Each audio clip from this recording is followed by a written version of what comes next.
Welcome to Chillin' 101. We hope this video helps. You'll begin by creating your Expo app and a Firebase backend. First, run Expo in it and choose a managed workflow. Once done, open the Firebase console and create a project, then register a web app to retrieve the Firebase config snippet. Next, install Firebase in your project and a secure storage option. This lets you persist tokens on device. Make sure to save the Firebase config in a local file and never commit secrets to source control, so you stay ready for initialization. Now you'll wire Firebase into your app.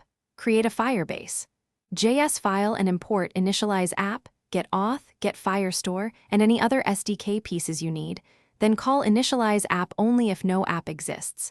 This prevents duplicate initialization errors during hot reload.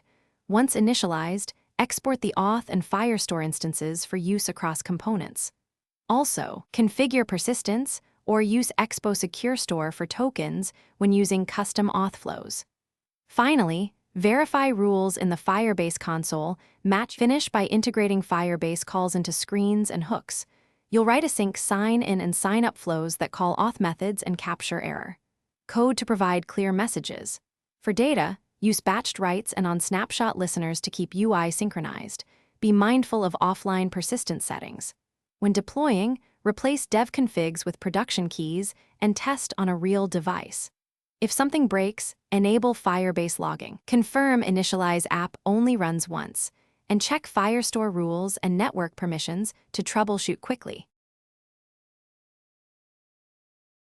Thanks for watching. Consider subscribing if we helped you.